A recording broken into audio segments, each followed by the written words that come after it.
قوم يا عم رضا، قوم يا عم رضا يا سليم. يا عم فين يا حكم؟ ما فيهاش حاجه، يا حكم، ما فيهاش حاجه يا رضا يا سليم.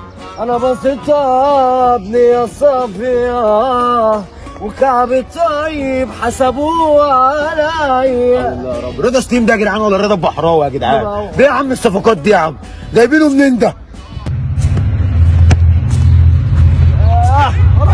يلا معلش يا جماعه، معلش اللي جاي هتظبط ان شاء الله. جول ملغي يا حبيب قلبي. ملغي ليه بس؟ دايس على ايده يا عم، هي ايسه بقى. ايه يا عم في ايه؟ بقول لك مش محسوب. رجع للحكم. طب اللي في الفار اولا اللي في الفار مش حكم، اللي في الفار واحده ست اسمها ام ابراهيم تعبانه كده، جايبينها تقدم مرمايه فمش عايزين نتعبها معاها. كلمها طيب. بلاش كلم ام ابراهيم يا عم، يلا بلاش خلقها ضيق. كلمها بس. ام ابراهيم. السلام عليكم. عليكم السلام يا ام ابراهيم. بقول لك حضرتك بعد اذنك، اتفضل يا حبيبي. دلوقتي يا ام ابراهيم هو داس على ايده وهو بيشوط الكوره، فانا عايز اشوفها دي ضربه جزاء ولا جون ولا اعمل فيها ايه بالظبط؟ والله يا حبيبي كنت بغير الواد وما خدتش بالي. ابراهيم واد ايه يا ام ابراهيم؟ انا عارف ان انت هتفضحيني والله. طب انا دلوقتي ما شفتهاش فعايز اعرف منك يا ام ابراهيم. ما انت لو كنت بتهتم كنت هتعرف لوحدك. بهتم كنت اعرف لوحدي. طب اقفلها يا ام ابراهيم، يلا في حياتي الله يا حبيبي. وبعدين ده اخرة اللي يجيب نسوان في الفار، انا عارف والله. قلت لك ام ابراهيم. اول ما يلا يجيب ام ابراهيم الفار لعب في عبي قسما بالله. الجون ده ملغي يابا. طب ليه ملغي طيب؟ ملغي عشان خاطر ام ابراهيم عكننت عليا. يلا طب شهور بصراحه حاجه عشرات. وبعدين طيب مش هنشيط اشيط انا خنوق. اهدى، انا خنوق في ايه؟ اهدى طيب، انا خنوق. يا رامي ده اهدى يا رامي، اهدى انا معاك. في ايه يا عم؟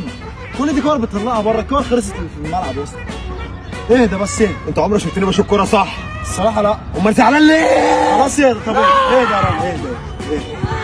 يلا هلا يا رامي. بابا قوم يا حبيب قلبي، ما فيهاش حاجه يا بابا. ضربة جزاء. ما فيهاش حاجه يا حبيبي. حكم ضربة جزاء. قوم بس ما فيهاش حاجه. بس ارجع الفار وشوف. بلاش ارجع للفار. ارجع بس اعمل وشوف. كل حاجه وبلاش ارجع للفار. بس معلش. ماشي اتقل بقى، ابعد شويه بقى عشان دي مكالمه خاصه. ام ابراهيم انا تعبتك معايا، معلش حقك عليا. ام ابراهيم شكلها نامت والله. يا ام ابراهيم جرى ايه؟ معلش ما وريش غيرك ولا حقك ايه؟ عليا يا ام ابراهيم، انا اسف. الواد دلوقتي شاله من على وش الارض، اعمل فيها ايه؟ انا كنت بعمل الرز على النار. طب معلش قولي لي بس يا ام ابراهيم عشان ارز على الناس. بقول لك ايه احسبها ضربة جزاء وخلاص، الرز على النار. احلى مسا عليك. ضربة جزاء يا جماعه، ضربة جزاء. انت على القفشه اللي هتقفشها من جمهور الزمالك. ايه النحس ده يا رب؟ فرقه طول عمرها بتاخد بطولات وجايه على اول ماتش تخسر اول بطوله. لا وقال ملبسين رقم 22. يا نهار اسود. لازم امشي يا جدعان. امام خد امام. يا عفش انت بتعمل ده، الله يبارك لك والله العظيم مرضتنا. ده وقته بالله لسه شايفها في فيلم كرتون اول امبارح كانت خربت بيتها وربنا ما هستلمها يا عم. مالك يا عم معرف ليه يا عم بدماغك اللي شبه الدومه دي؟ ما لازم يا عم انت عارف عامله في يا عم. دماغك ده يا عم. تتريق على دماغي يعني؟ اه يا عم اتريق على دماغك، في حد يا اسطى عامل في دماغه كده؟ طب تعالى كده انت كمان بقيت اقرع. شفت بقى عشان بتتريق عليا. مؤاخذة تاو. انا والله